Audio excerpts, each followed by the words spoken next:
There are moments in life when tomorrow feels like a promise and today feels like a burden. We tell ourselves that if we just push a little harder, achieve a little more, or wait a little longer, everything will finally fall into place.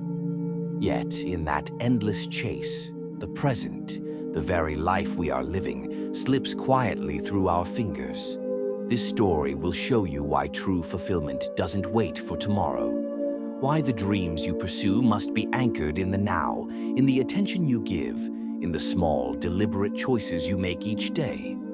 In a small town, there lived a man named Elias. Known for his ambition and restless energy, he always seemed to be racing toward the horizon, chasing dreams that were never quite within reach. But one quiet winter morning, something happened that would challenge everything he thought he knew about success, presence, and focus. Elias walked the streets of his small town as if he were always late to something that no one else could see.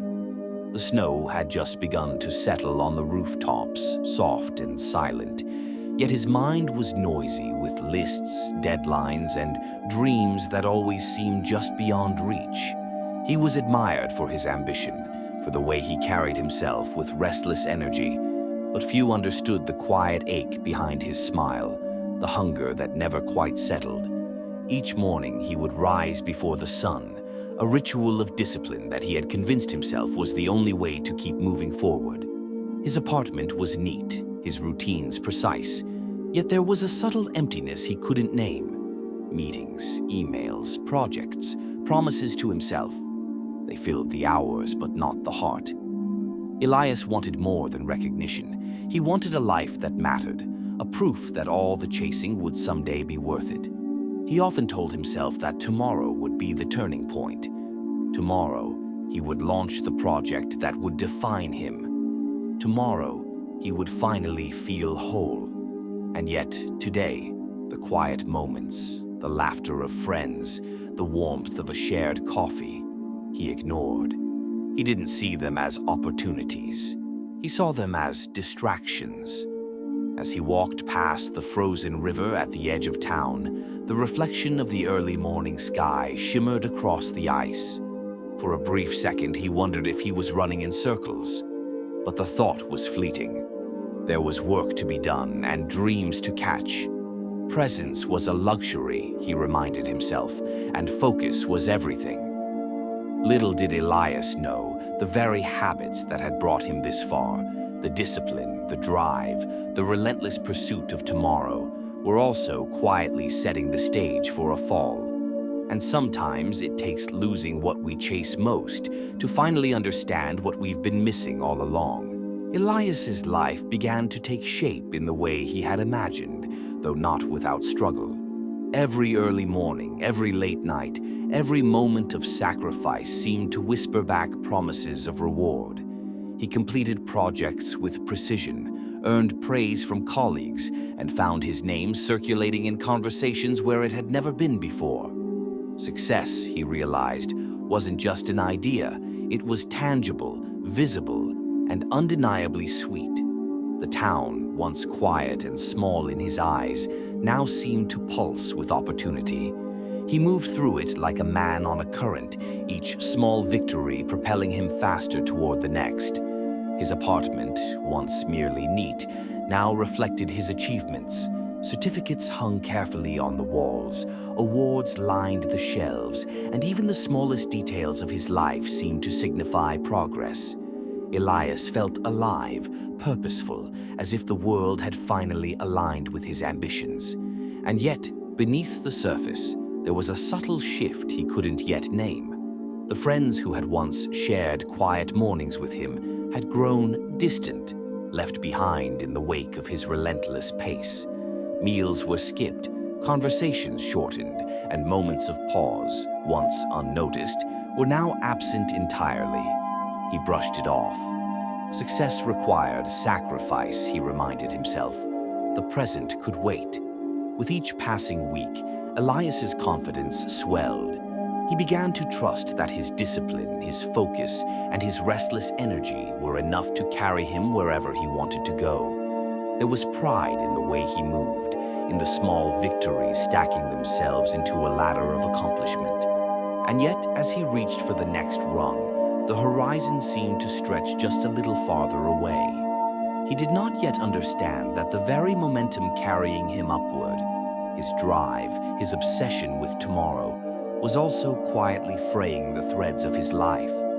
But for now, the rise felt exhilarating, intoxicating even. And for Elias, the thrill of being on the ascent was enough to silence the whisper of doubt that lingered in the corners of his mind. The first sign was subtle, a missed deadline, a minor misstep that Elias barely noticed at the time. But soon the cracks widened, invisible at first, then impossible to ignore. A major project, the one he had poured months of energy and sleepless nights into, collapsed. Clients withdrew, colleagues whispered behind closed doors, and what he had believed to be certainty crumbled like fragile glass. Elias felt the ground shift beneath him. The pride that had carried him so high now felt like arrogance. Every achievement, every carefully measured step, seemed suddenly meaningless against the weight of failure. His apartment, once a shrine to success, now felt suffocating, crowded with trophies that mocked him. The hours he had devoted to chasing tomorrow had left no time to nurture the life he already had, and in that emptiness, loneliness settled like a cold shadow. Worse still was the betrayal, quiet and unassuming, but devastating in its impact. A trusted colleague, someone he had considered a friend, had taken credit for a critical portion of his work. The news came not through confrontation, but through whispers and subtle acknowledgments, a reminder that trust, once fractured, leaves behind a hollow ache. Elias's chest tightened, a physical ache that echoed his mental turmoil. He wandered the streets at night, the same roads that once carried him toward ambition, now seeming endless and indifferent. Each step felt heavier than the last. He realized with a clarity that cut deeper than any success ever had elevated him, that he had been chasing a dream built on tomorrow, neglecting the life that existed today. In the pursuit of recognition and future glory, he had overlooked the quiet truths of his own heart. By the time he returned to his apartment, the city's lights blurred against the winter fog, and for the first time, Elias sat alone, staring at the cold trophies, the hollow certificates, the reminders of what he had sacrificed. And in that stillness, the weight of his failures pressed down with undeniable gravity. He had risen so high and fallen so far that he barely recognized himself. Elias refused to accept the depth of his fall. Every morning he told himself it was temporary, that the world had simply misjudged him, that tomorrow would fix what today had broken. He clung to the routines that had once fueled his rise, early mornings, long hours, meticulous planning, believing that sheer will could rewind the clock. But the harder he tried, the more elusive control became. He replayed every decision in his mind, questioning whether he had trusted the wrong people, acted too soon, or ignored some invisible sign. Each memory became a chain, each regret a weight, pressing him deeper into stagnation. He reached for solutions externally, reading endless self-help books, attending seminars, seeking advice from mentors, hoping someone else could hand him the clarity he no longer found within himself. Yet no one's guidance penetrated the haze. His obsession with reclaiming what was lost grew into a quiet madness. Conversations with friends felt shallow, invitations to step outside, to breathe, to simply exist in the moment, were ignored. He measured every choice against some imagined ladder of success, convinced that letting go or slowing down was tantamount to surrender. Nights were the worst. Alone in the apartment that now felt more like a prison than a home, Elias stared at the awards and certificates, the reminders of his past drive, and felt both pride and disgust. He blamed circumstances, the betrayals, even the town itself for the collapse of his carefully constructed world. To acknowledge his own role, To accept that his relentless pursuit of tomorrow had caused today to wither was a thought he could not bear. And so he circled endlessly, trapped between guilt and ambition. Each day passed without release. Each night deepened his unrest. In the silent hours when the world outside softened into snow and shadow, Elias felt the gnawing truth that he was no longer chasing dreams. He was chasing ghosts, illusions of what could have been, clinging to the past because stepping into the present felt too terrifying. It was a quiet afternoon when Elias found himself wandering through the town's old park, the same place he had once passed without notice in his endless chase. The snow had melted into a soft drizzle, and the benches, usually empty, now held scattered traces of life. Footprints, forgotten scarves, the faint smell of damp earth. He sat on a worn wooden bench, shoulders heavy, heart heavier, and watched as a small boy chased a stray dog across the wet grass. The child's laughter was simple, unburdened, yet it struck something deep inside him, a memory of joy untethered from achievement, a reminder that life could exist outside the confines of plans and deadlines. He didn't notice at first that an old man had taken the seat beside him. The stranger's presence was calm, almost invisible, yet somehow entirely grounding. His eyes, the color of storm clouds just before rain, held a quiet patience that seemed to wait for nothing and everything all at once. "You look like a man carrying the weight of tomorrow," the old man said, voice soft but firm. Elias turned, startled, unsure why the observation felt so intimate. "And yet," the man continued, "all you have is today. The rest is just shadows." Elias opened his mouth, wanting to argue, to justify the chaos of his life, but no words came. The old man smiled faintly and gestured to the boy and the dog. "See that? They aren't worried about the future. They don't chase what hasn't arrived. They play. They live. You must learn the same art of being present, of focusing on what is, not what might be." The words settled quietly, like snow on a still lake, covering the turbulence without erasing it, giving it shape. For the first time in months, Elias allowed himself to breathe, not just air, but perspective. The encounter did not solve his problems, nor did it erase the past, but it planted a seed, a gentle awareness that presence, focus, and purpose were not things to chase. They were cultivated, here and now, one deliberate choice at a time. Elias didn't wake the next morning transformed. Change, he realized, wasn't sudden. It crept in quietly, like the first light of dawn brushing the horizon. He returned to his apartment, looked at the trophies, the certificates, the remnants of his obsession, and for the first time he saw them without judgment. They were proof of effort, not identity. His worth wasn't tethered to what he had achieved or lost. The first step was small and deliberate.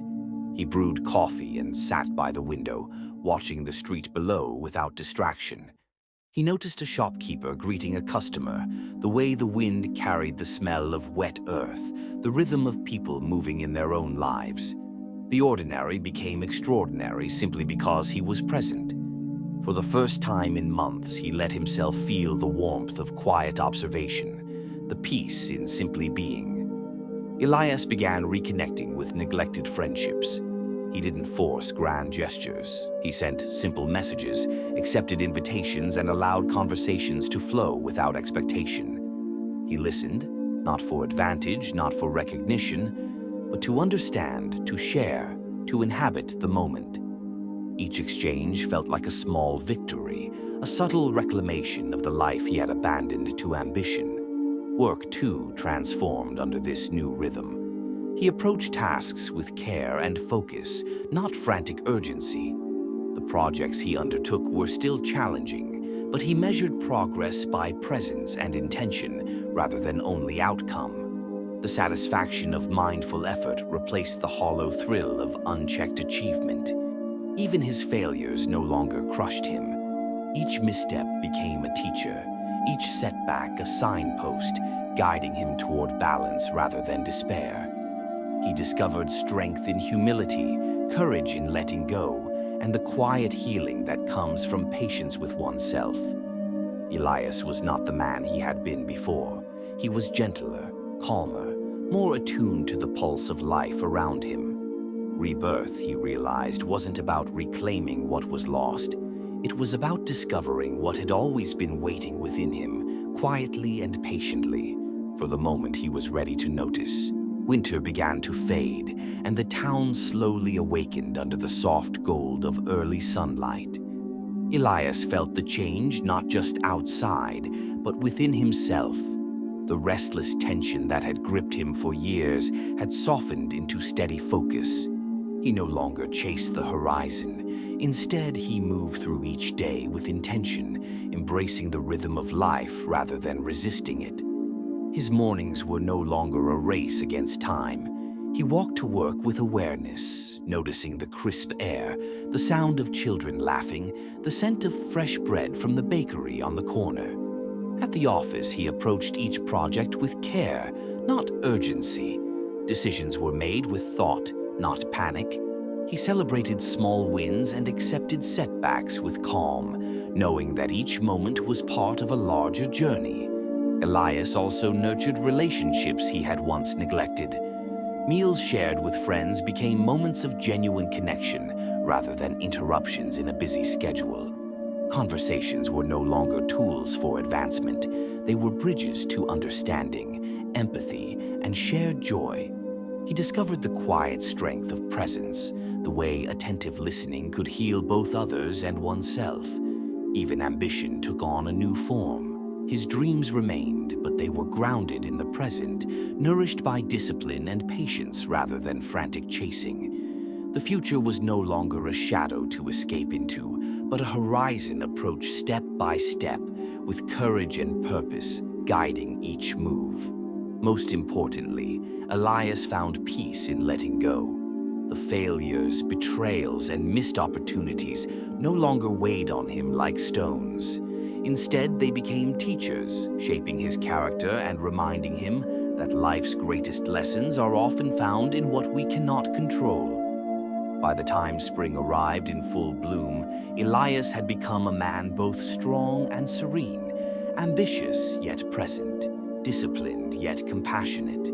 His life was not perfect, nor did it need to be. It was alive, rich with purpose, and fully his own, a testament to the power of focus, presence, and the courage to embrace the journey.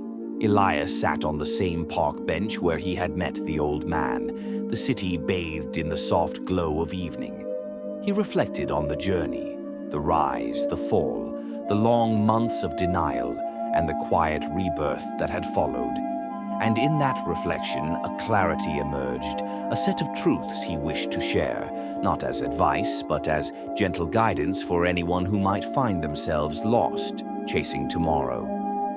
First, presence matters.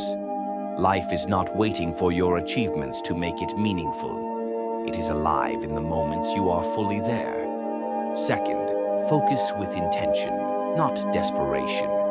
Discipline is powerful, but only when paired with awareness. Third, failures are teachers. Each setback, each misstep carries lessons that no success can. Fourth, let go of what cannot be controlled. Clinging to the past, to lost opportunities or betrayals, only weighs the heart and clouds the mind. Fifth, cultivate patience. Healing, growth, and transformation cannot be rushed. They arrive quietly, often when least expected. Sixth, nurture relationships and connections. Life's richness is found not just in accomplishments, but in the love and understanding shared with others. Seventh, courage is not always loud. It often lives in small, deliberate steps forward, in choosing presence over panic, purpose over distraction. And finally, remember that rebirth is always possible. No matter how far you have fallen, the capacity to rise anew lies within you, waiting for your awareness to awaken it. Elias smiled, feeling the warmth of the evening sun on his face. The past no longer haunted him. The future no longer pressured him. Today was enough, and in it he had everything he needed. To those listening, take this quietly to heart. Embrace your present, focus on your journey, and let the simple act of living fully guide you toward your own new dawn.